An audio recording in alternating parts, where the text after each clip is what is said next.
Yes, guys, welcome back to another video. Welcome to the George Benson football channel for your Thursday morning Chelsea news video. And we are feeling very good in this video today because last night Chelsea signed Jorrel Hato from Ajax for a fee that we're going to go into in this video significantly lower than a lot of the mixed reporting that we have seen over the course of the last week or so. It feels as though there's like a big weight off of our shoulders. There's been this fear, at least from my side, after seeing what's happened to Osimhen in the past, Michael Olise in the past, I had this fear this summer that we might end up seeing this with certain transfers. We still could with Xavi Simons, but I'm feeling optimistic. I'm feeling incredibly positive, and I think the movements that we're making right now internally at Chelsea Football Club with backing Enzo Maresca with serious strength, depth and quality this season is going to put Chelsea in very good stead next year. In this video, we're going to break down all of the latest as of this morning with Jorrel Hato to Chelsea. We're also going to talk about Xavi Simons, what is happening here. Now that Chelsea have got the Hato deal done,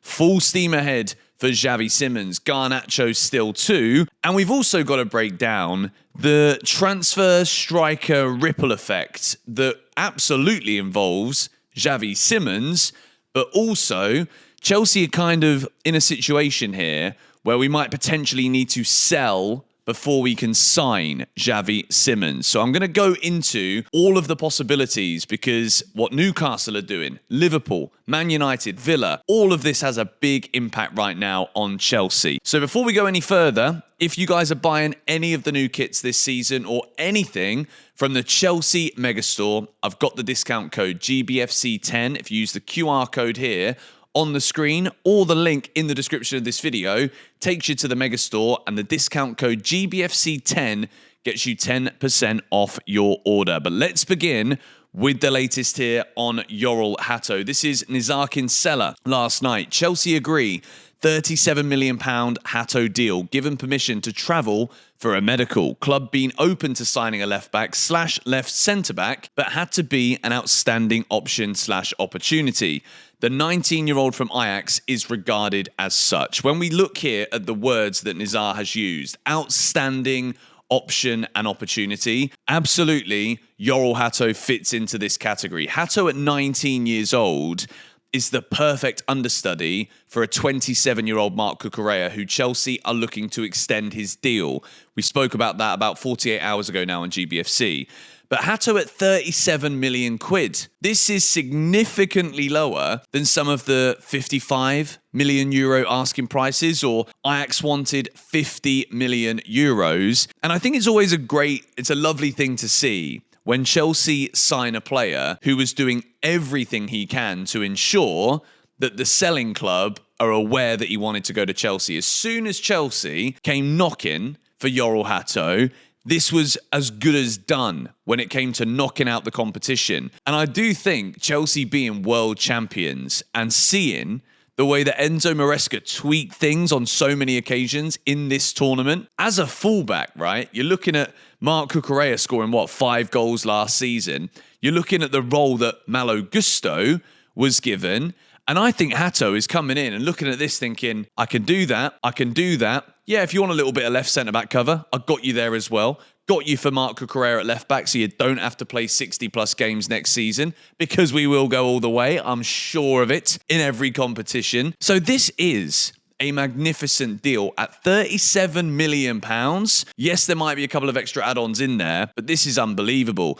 This was what David Ornstein said. Chelsea reached total agreement with Ajax to sign Hato, subject to Ajax supervisory board approval. Fee above 40 million euros, which is about £37 million, and a sell-on. Pending green light, 19-year-old defender to travel to London for medical and join Chelsea until 2032. So it is also a 7-year contract that we are seeing here for Jorrel Hato. So Chelsea have locked him in for the long term, which is absolutely magnificent. And it looks to me as though the medical should be done as soon as Ajax have basically dotted the I's and crossed the T's and all that stuff. And then Jorrel Hato will become a Chelsea player. And it'll be very interesting for the friendlies that we see against Bayer Leverkusen. And I think it's AC Milan. I keep getting it right. I don't know why it won't just stick in my bloody brain right now. But I'm very excited to see where Hato plays. Maybe we see one game where he's at centre-back, one game at left-back. We got so many flipping options,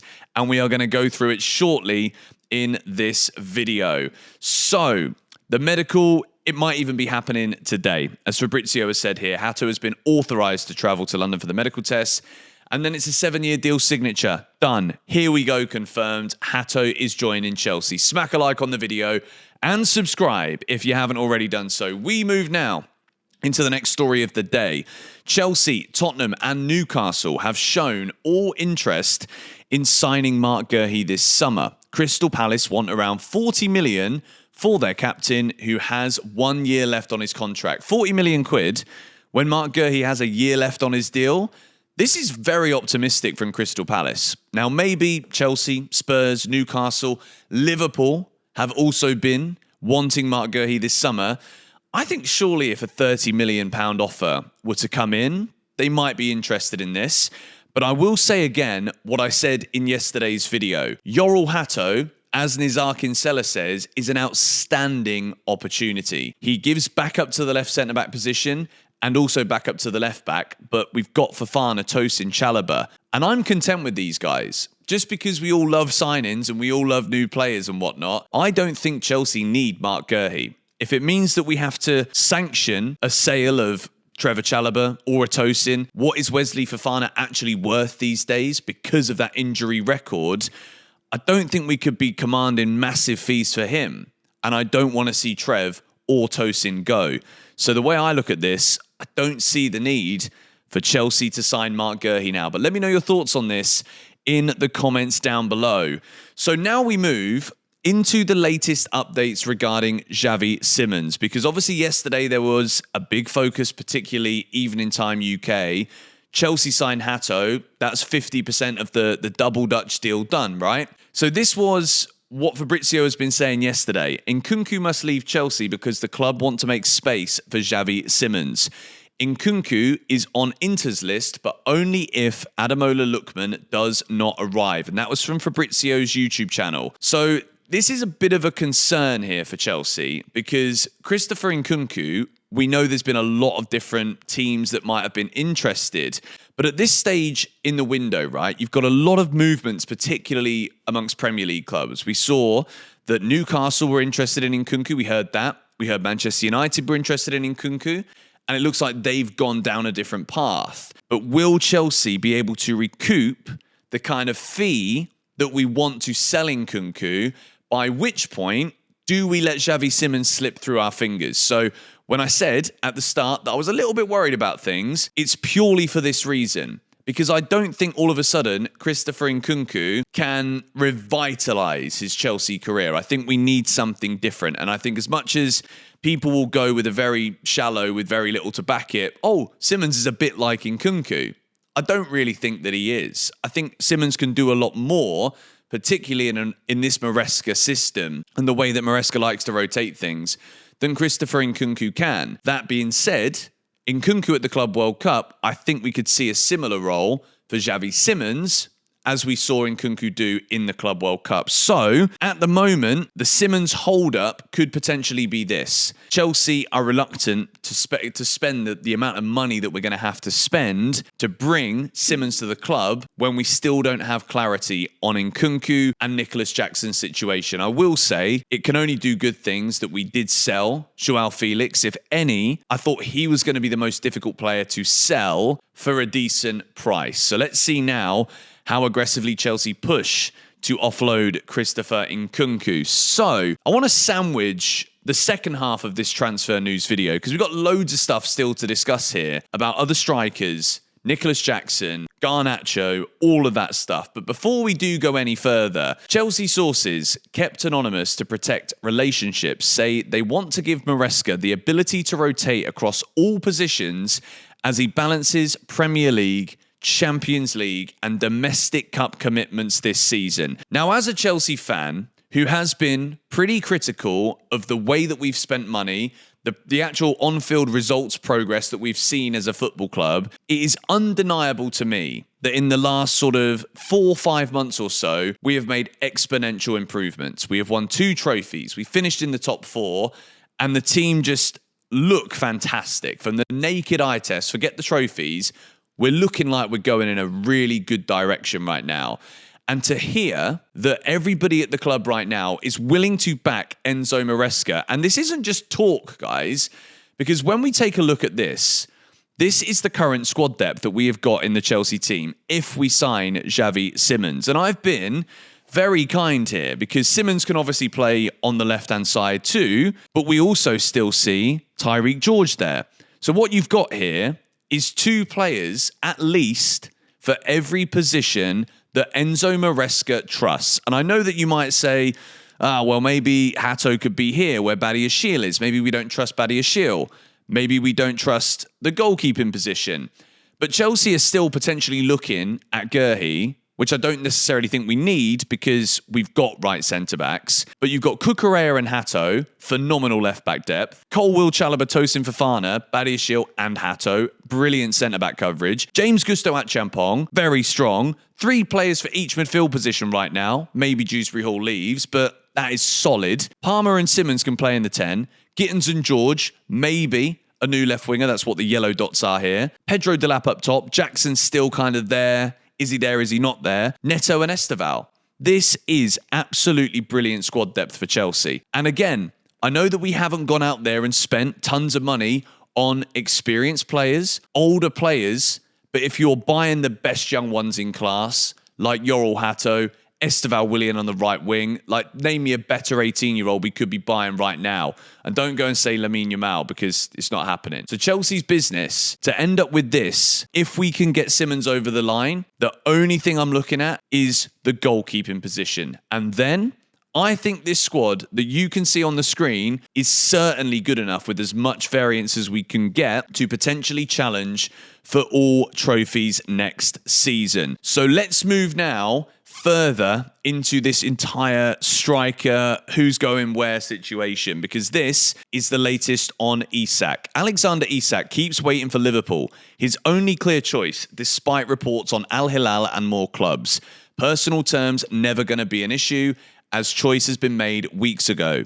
Isak also aware LFC prepared for record bid if Newcastle will open the doors to the sale. So Isak leaving Newcastle is looking like a foregone conclusion. Liverpool have basically just got to put the bid in at a price that Newcastle deem acceptable, which apparently they're willing to do, and Isak leaves Newcastle. So the main thing here is, who do Newcastle get in to replace Alexander Isak? And this is where the Manchester United updates come in, because Man United are prioritising Benjamin Sesko if striker signed this summer. 22-year-old now preferred option for MUFC and informal contact made with RB Leipzig. Slovenia international also remains top target for Newcastle United. NUFC pursuit continues. And then that's also backed up here regarding Manchester United's interest by Florian Plettenberg. So you've got all of the top journalists in the English reporting world. You've also got here the German journalists too, saying that Manchester United are going hard for Benjamin Sesko. So if Newcastle can't sign Benjamin Sesko, Nicholas Jackson to Newcastle makes so much sense. And I don't know what it could possibly be that would be ruling them out of Nicholas Jackson. That is where this gets tricky. And if we put up again, Jackson right now, what is he going to be? Is he going to be third choice striker here under Delap and Pedro? Do we see Jackson as an option potentially here? If Tyreek George is still going to go out on loan, do we actually end up seeing Jackson on the left wing? Or are Newcastle going to come in here and offer Chelsea the money that Chelsea are asking for? Now that we are needing to offload Nkunku, maybe it's Jackson that gets offloaded sooner that enables us to then go for Xavi Simons. If it really is about registering players and all of that stuff and needing sales to go through so that we know what finances are this and this, then maybe it's Jackson's sale that happens sooner than Christopher Nkunku. And based on all of this here, regarding Newcastle not being able to get Benjamin Sesko, what other options do they have? And Ben Jacobs has also said this regarding Sesko.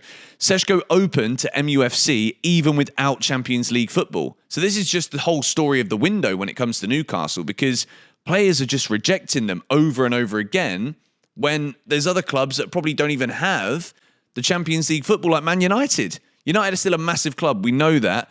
But right now, there's still talks about Ollie Watkins to Manchester United. So we have just got to, in terms of understanding where Chelsea sit within this, there's obviously so much that can happen here. Because if United get Šeško, they won't go for Jackson. So that rules out any kind of swap deal potential for Jackson and Garnacho, most likely. But then Newcastle, I've always said that Newcastle will sign Jackson if anyone's going to sign. And that's been my prediction from weeks ago. Because I think as soon as we knew that Isak was going to go, Jackson there makes sense. Fabrizio's also said this as an update. Chelsea will only sell Nicholas Jackson if they get a good proposal. Otherwise, they're happy to continue with him. Which, again, I'm happy with this too. I don't really want Jackson to go. I think it could actually be the making of him having Delap and Pedro over him.